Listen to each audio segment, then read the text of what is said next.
Eu não postei o vídeo no Monoverso e o segundo arco dessa história já acabou. E como eu prometi, o segundo arco eu já tô trazendo ele, né?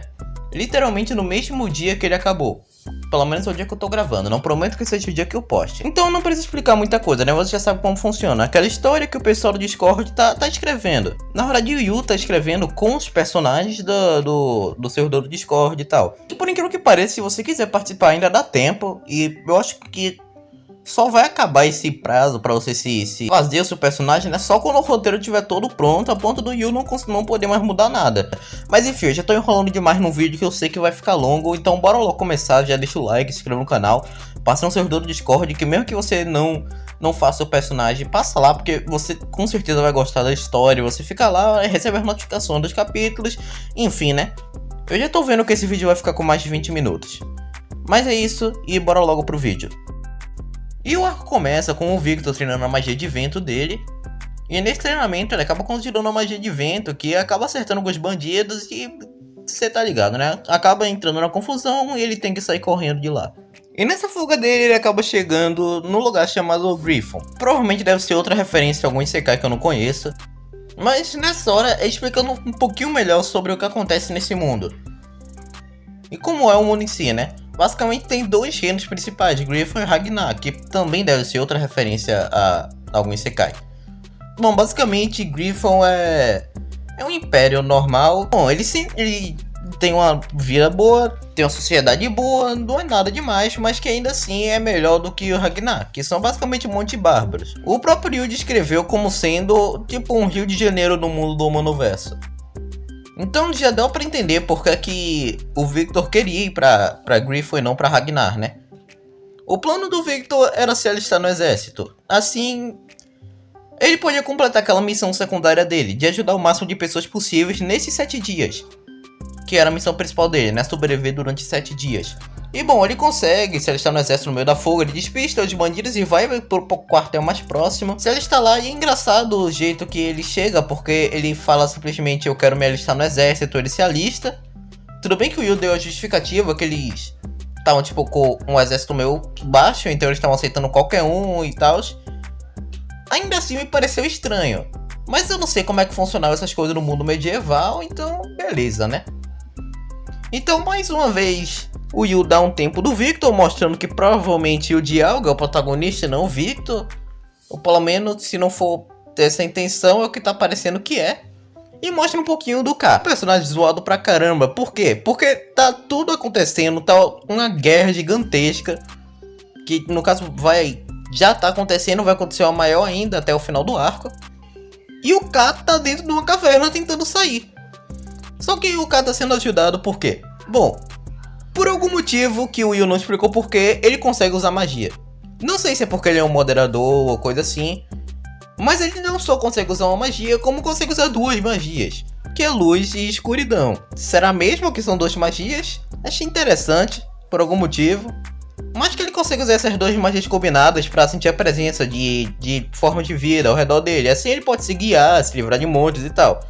Mas agora é que chega a parte interessante. A partir daí só vai ficar mais interessante a cada capítulo. E vai dar uma disparada e que em nenhum momento ele fica menos interessante do que os outros. Bom, agora começa a apresentar o grupinho do Yu. Que no caso é o Yu, o Spark e o Pyro. No caso o Pyro, nem o próprio Pyro sabe qual é o avatar dele. Então eu botei o Asa Noturna só porque é o mais parecido. Que cara, é o seguinte... Literalmente é um grupo onde tem um moderador e 2 administradores. 2 ADMs no caso.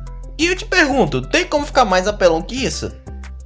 Não, mas tem como ficar mais perigoso. Porque seja qual for a missão que eles estivessem fazendo, eles terminaram. E eles receberam a nova missão. Adivinha qual é? Seria matar o grupo do Dialga. A punição para isso seria morte. Então, assim como diria um velho conhecido meu, é matar ou ser morto. Então agora sim, voltando pro grupo do Dialga. Assim como o Victor, eles também foram parar em Griffon, só que em lugares distantes, já que enquanto Victor foi parar no que eu poderia chamar de uma cidade grande, o pessoal do Dialga foi parar numa cidadezinha pequena. Eu não lembro se eu falei no vídeo passado, mas depois que o grupo do Dialga terminou as masmorras, eles receberam mais missões. A missão principal dele era a mesma que Victor. ele teria que sobreviver 7 dias. Mas a missão secundária deles era fazer com que seus inimigos se tornassem aliados. No caso, seus inimigos era o grupo do Yu, só que eles não sabiam. Enfim, continuando agora. O que o grupo do Dialga queria fazer enquanto sobrevivia esses dias é dar uma volta por aquela cidade, descobrir como aquele mundo funciona e tentar ganhar algum dinheiro. Eles conseguem ganhar algum dinheiro fazendo algumas coisas, vendendo algumas coisas que eles tinham encontrado nas masmorras, tipo o couro e algumas armas dos goblins que ele matou. Só que aí que esse grupo, ele meio que se divide. Se divide pra, tipo assim, tentar treinar as habilidades deles e tal. E aí tem alguns capítulos que focam só neles treinando. E bom, então eu vou em ordem. Que mesmo que eles estão em histórias diferentes, cada uma tem uma ordem.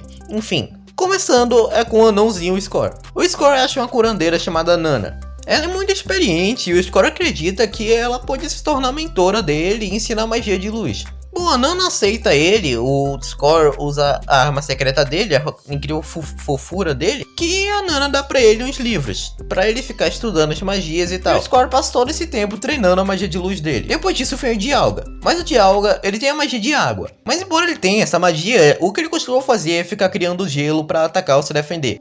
Bom, o Dialga, ele tinha essa magia, ele treinava com essa magia, mas o que ele queria mesmo é se tornar um arqueiro e tal. Ele descobre que por ali na floresta vivia um cara chamado Silverfang, que era um arqueiro excelente, mas que ele tava meio aposentado, já que ele tava muito velho.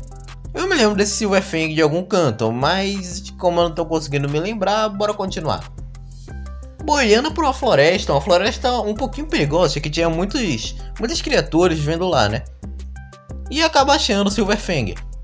Ele conversa um pouquinho com o Silverfang e o Silverfang diz que até pode treinar ele, mas que para isso ele precisa ficar um pouquinho mais forte, então o Silverfang dá de presente um arco e flecha para ele treinar sem precisar comprar um.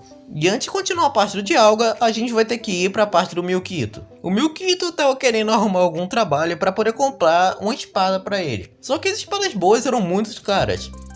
Então ele tava querendo realmente arrumar algum trabalho que desse muito dinheiro, que não seja ficar vendendo pele de goblin e tal. Só que nesse meio tempo, os bárbaros de Ragnar acabam invadindo a parte de Griffon que eles estavam, já que estava todo mundo numa guerra entre Griffon e Ragnar. O Milquito luta com esses bárbaros e acaba conseguindo pegar uma espada. É nessa hora que revela que o Milquito tem uma magia de vento, mas que ele não usa muito, então, bom, dá pra deixar de lado isso. E por coincidência, quem foi mandado pra lá pra combater os bárbaros foi o grupo do Victor, do exército. E quando o Milquito vê o Victor, aparece uma mensagem na tela dele perguntando se ele gostaria de se aliar ao Victor.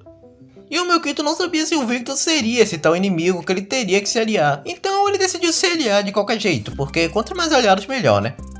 E eles se tornam aliados e o Milquito vai lá ajudar o Victor, só que eles nem se falam, pra falar a verdade. Mas quem aparece para ajudar nessa guerra são nada mais nada menos do que o Score e a Nana. A Nana, como eu falei, ela é uma maga muito poderosa. O próprio Yu do Discord, não da história, falou que a Nana é várias vezes mais forte do que todo o Dialga, o Milquito e o Score juntos. Ela consegue ser mais ou menos 10 vezes mais forte que os três juntos. E cara, sério, ela sozinha conseguiu obliterar metade do exército dos bárbaros. E agora a gente volta pra cena do Dialga. O Dialga tava treinando na floresta. Cara, ele treinou tanto que a maioria dos pontos dele ele gastou em arquearia. E cara, o cara tava tão bom que ele tinha mais ou menos uma espécie de sentido aranha. Ele conseguia sentir quando alguns inimigos estavam próximos.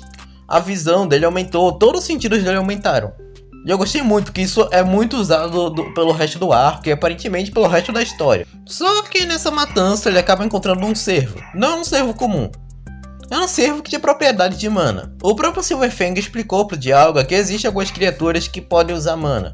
Esse cervo podia, e dá pra perceber que ele podia, porque os chifres do cervo estavam literalmente brilhando. E bom, ele tava comendo uma folha, e o Dialga por algum motivo queria pegar essa folha. Eu não sei porquê, né? Vai que o cervo tinha babado nessa folha e queria pegar, sei lá, uma amostra pra tentar estudar, alguma coisa assim, enfim, né? De novo, só o Yu pode explicar. Ele tenta pegar, mas ele consegue ser inteligente o suficiente para apontar o arco dele na direção do cervo. O cervo dá um chute nele e na mesma hora ele consegue quebrar vários ossos diferentes do Dialga e quase mata ele de tanto sangrar. Mas o Dialga usa umas magias de água e de gelo pra meio que parar o sangramento e fechar ele. Depois o Cervo só sai dali vendo que o Dialga não queria nada demais e que mesmo que ele quisesse alguma coisa, ele já tava ali quase morrendo. Mas ele volta e tenta pegar aquela folha. E aí ele fica com raiva da folha, do nada, porque diz que tudo é culpa da folha. Só porque ele queria pegar ela. Cara, é sério, daí pra essa cena da folha, eu não entendi foi nada. Porque depois disso, a folha simplesmente entra dentro do Dialga. E essa folha ganha vida própria. E começa a falar com o Dialga, absorver mana dele e tudo. Cara, eu não sei vocês, mas aparentemente essa folha faz altas magias. Enfim, o Dialga, que não tava com quase nada de mana, tenta caminhar de volta para o Silverfang, mas acaba desmaiando e depois ele acorda lá na enfermaria da Nana. Com o Score, o Milquito lá, e a Nana também, né? O Victor, sei lá, desapareceu. Ele não aparece pro resto do arco. E bem nessa hora, o sentido aranha do Dialga acaba pitando, percebendo que tem alguém atrás dele. E quando ele tenta se virar pra ver o que é, esse alguém joga 2 facas na direção dele, mas por sorte, o Milquito de algum jeito consegue jogar a espada dele, que acaba defendendo o Dialga. Ele se vira pra ver quem é essa pessoa, mas não dá pra ver, porque ela tá toda encapuzada. A essa altura, sem querer estragar a experiência de vocês, mas a essa altura do campeonato todo mundo já sabia que essa pessoa era algum dos 3 do time do Yu. Faltava descobrir quem, mas bem nessa hora essa folha resolveu de falar que esse mago provavelmente era um mago de escuridão, ou que entregou que era o Spark, que tinha magia de escuridão. Depois que ele vê que não deu muito certo isso que ele fez, o Spark ele simplesmente se transforma em escuridão e sai embora. E bem nessa hora, quando ele acha que tá tudo muito bem, quem aparece atrás dele é o Pyro, com a magia de fogo dele. E quando o Pyro for revelado, é que as coisas começam a complicar.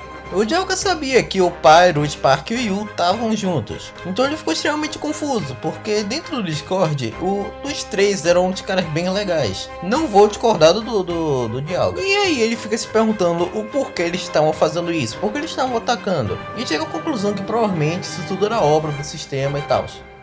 O plano deles era pedir ajuda pra Nana. Então eles fugiram para tentar evitar a batalha, que de qualquer jeito eles não queriam lutar com o Pyro, e nem com os outros 2. Só que bem no meio do caminho, eles acabam sendo pegos de uma armadilha de terra. A armadilha forma uma arena, no meio da cidade. Basicamente essa era a magia de Yu, que podia controlar a terra. Mesmo assim, eles ainda tentam evitar a batalha o máximo possível, tentando negociar com o time do Yu que se eles pararem de atacar, eles poderiam dar um jeito de tentar ajudar o time do Yu. E chegaram a óbvio, né? Todos eles chegaram à conclusão de que eles estariam sendo obrigados mesmo pelo sistema de fazer isso. Eles tentam fazer, mas nem mesmo isso ajuda. Eles começam a lutar. E cara, essa foi a primeira luta extremamente boa dessa história. Bom, eu não vou ficar narrando essa luta porque são um monte de gente trocando soco, magia, arco e flecha e espada. E o Score defendendo tudo, ou seja, era 2 guerreiros e um suporte contra 3 guerreiros da Steph. Então não era lá uma das batalhas mais justas que tinham, né? E bom, o que importa mesmo é a luta entre o Dialga e o Pyro. O Pyro não estava tendo muita vantagem, é que ele tinha magia de fogo e o Dialga tinha magia de água. Cara, eles começam a lutar, mas chegou a hora que o Dialga cria uma lança de gelo e joga no Pyro, atravessando ele. Bom, eu sabia que uma hora ou outra isso ia acontecer, e alguém dos 3 iria morrer até o final da história. Mas eu não pensava que logo no round 1 eles já iam perder algum aliado. Nessa hora eu tava tomando um copo de leite e eu quase me engasguei com ele. E velho, essa cena me deixou muito confuso, porque mesmo com uma lança de gelo atravessando o peito dele, eu ainda tinha esperança de que o Pyro fosse, sei lá, derreter a lança e conseguir sobreviver até eles acharem alguém. Mas não, mano, o cara literalmente não dá tempo nem de dizer as últimas palavras. Aliás, não dá tempo nem dele dizer alguma palavra, porque literalmente a história inteira ele não falou nada. Mas cara, isso deixou o Yu todo descontrolado e agora sim ele realmente tava com vontade de matar eles. O Yu usa a magia de terra dele pra jogar o Milquito pra debaixo da terra, já que lá era o território dele, e assim ele pode lutar muito mais fácil. Mas mesmo com tudo isso rolando, o Score conseguiu usar a inteligência dele e convencer eles de que aquilo não era tão bom. E acaba fazendo com que o Spark e o Yu se aliassem a eles. Com isso a missão do Yu e do Spark acabam sendo desfeita. Eles não completam a missão, mas eles também não morrem. Ao mesmo tempo que o Score e o time deles já terminaram a missão secundária deles, só faltava sobreviver os outros dias. E cara, depois disso eles ficam conversando um pouco, o Yu pedindo desculpas e tal, que no final eles acabam indo embora. Eles acabam destruindo a arena, o Yu na verdade acaba desfazendo a arena, pra falar a verdade, não destrói. E eles se separam, o Yu diz que ele vai basicamente virar um mago de forja, que é um cara que encanta as armas e tal. E que vai ficar vendendo as armas dele, encantando-os para o grupo do Dialga com um pedido de desculpa. O Spark, ele não fala nada, ele só vai embora e fica na dele. Então o resto dos 7 dias se passam, o Dialga e o time conseguem completar a missão, eles ganham alguns pontos e o arco simplesmente acaba. Isso me fez querer... Isso me fez me deixar mais ansioso para o próximo arco, já que eles não deixam nenhum tipo de gatilho do que poderia acontecer. Mas espero que no próximo arco eles aproveitem os personagens que estão faltando aparecer. E claro, né, aproveitem para aparecer o cara que deveria aparecer, o humano. Mas do jeito que as coisas estavam rolando e do jeito que eu acabei criando sem querer uma personagem, eu acho que nem tão cedo eu vou aparecer. Mas o que tudo indica, bom, acho que eu vou aparecer aos 45 do segundo tempo. Então vai ser aquele negócio, né? Vou demorar pra aparecer, mas quando aparecer, vai ser uma cena muito épica que eu com certeza vou trazer aqui. Mas acho que até lá vai esperar. Eu realmente não tenho esperança de aparecer nesse arco, mas também não sei como que vai ser esse arco, então não posso prometer nada. Dependendo de como ficar a história, talvez fique bem na cara que eu vou aparecer. Mas isso aí já é assunto para outro vídeo. E bom, eu espero que você tenha gostado. O vídeo tá longo pra caramba, pelo menos aqui, enquanto eu tô gravando. Caramba, mano, 40 minutos de vídeo que eu provavelmente vou deixar bem menor na edição, já que eu fiquei muito tempo gaguejando, em silêncio, tentando lembrar o roteiro. Mas é isso, né? Eu espero que você tenha gostado. Deixa o like, se inscreve no canal. Então é isso, falou, tchau e fui. Falou, galera, até o próximo vídeo, que eu vou tentar postar ainda essa semana e que não seja uma no verso. Pra falar a verdade, ele já tá quase pronto, só falta editar. Então, falou, galera.